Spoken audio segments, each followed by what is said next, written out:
दोस्तों, एक बार फिर से स्वागत है आप सभी का आपके अपने favourite English learning channel scholar English पर। मेरा नाम है दीपिका कुमावत और मैं इस चैनल पर वेरियस कॉम्पिटिटिव एग्जाम्स के लिए इंग्लिश सब्जेक्ट टीच करती हूँ। तो बेसिकली आज के इस वीडियो में हम डिस्कस करने वाले हैं वन वर्ड सब्स्टिट्यूशन। तो चलिए बिना देर किए हुए बढ़ते हैं हमारे वीडियो की तरफ और जानते हैं कि आज का हमारा सबसे पहला वर्ड कौन सा है। तो हमारा सबसे पहला वर्ड है इम्पर्ट्यून।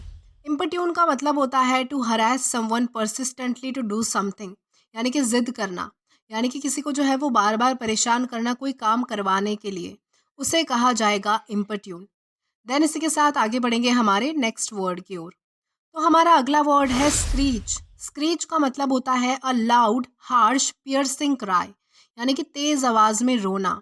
जो आवाज हमारे कानों को सहन ना हो, ऐसी आवाज जो बहुत ज्यादा लाउड हो, हार्श हो और पियर्सिंग हो, उसे कहा जाएगा स्क्रीच। देन इसके बाद हमारा अगला वर्ड है मैंडिबल। मैंडिबल का मतलब होता है the lower jaw bone in mammals and fishes, यानी कि यानी कि जबड़ा। जो मैमल्स होते हैं, जो फिशेस होते हैं, ऐसे जानवरों में जो है उनका जो लोअर जॉ बोन होता है, जो उनका जबड़ा होता है, उसे कहा जाएगा मैंडिबल। देन इसके बाद हमारा अगला वर्ड है इंसाइट। इंसाइट का मतलब होता है urge someone to act in a violent or a unlawful वे, यानी कि उत्तेजित करना किसी को जो है वो कोई गलत काम करने के लिए या फिर हिंसात्मक रूप में जो है वो कोई काम करने के लिए भड़काना, उसे उत्तेजित करना, उसे कहा जाएगा इंसाइट। देन इसी के साथ आगे बढ़ेंगे हमारे नेक्स्ट वर्ड की तरफ और जानेंगे कि हमारा अगला वर्ड कौन सा है। तो इसके बाद हमारा अगला वर्ड है पैंटोमीम। पैंटोमीम का मतलब होता है a dramatic entertainment in which a performer express through gestures, यानी कि मुखाभिनय।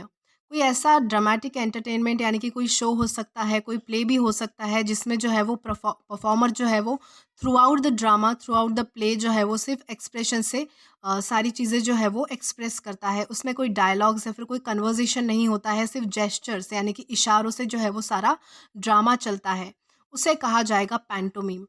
देन इसी के साथ आगे चलते हैं हमारे नेक्स्ट वर्ड की ओर और जानेंगे कि हमारा अगला वर्ड कौन सा है।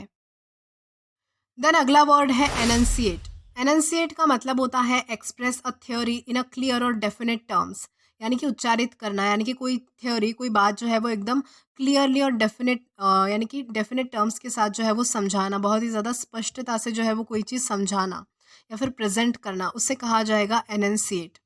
देन इसी के साथ आगे चलेंगे हमारे नेक्स्ट वर्ड की ओर और जानते हैं कि हमारा अगला वर्ड कौन सा है। देन इसके बाद हमारा अगला वर्ड है विस्क।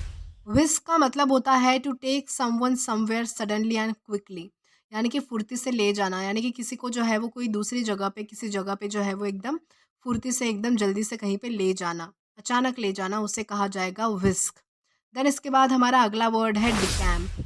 डिकैम्प का मतलब होता है to leave a place suddenly or secretly, यानी कि भाग जाना, यानी कि एकदम से कहीं से जो है वो भाग जाना, सीक्रेटली कहीं से भाग जाना, उसे कहा जाएगा डिकैम्प। देन अगला वर्ड है स्पैंक। स्पैंक का मतलब होता है to slap with one's hand और अ फ्लैट ऑब्जेक्ट, यानी कि तमाचा मारना, यानी कि अपने हाथों से या फिर किसी फ्लैट ऑब्जेक्ट से जो है वो किसी को हिट करना, किसी को मारना, उसे कहा जाएगा स्पैंक। देन इसी के साथ आगे बढ़ते हैं आज के हमारे लास्ट वर्ड की ओर और जानेंगे कि हमारा लास्ट वर्ड कौन सा है। तो हमारा लास्ट वर्ड है मेरिटोरियस। मेरिटोरियस का मतलब होता है डिजर्विंग अवार्ड और प्रेज, यानी कि सराहनीय, यानी कि जो तारीफ लायक होती है, प्रेज वर्दी होती है, अवार्ड डिजर्विंग होती है, उसे कहा जाएगा मेरिटोरियस। तो दोस्तों आज के लिए बस इतना ही। आई होप आपको ये वीडियो ज़रूर पसंद आया हो, और अगर आपको ये वीडियो पसंद आया हो तो do like this video, subscribe the channel and share as much as you can.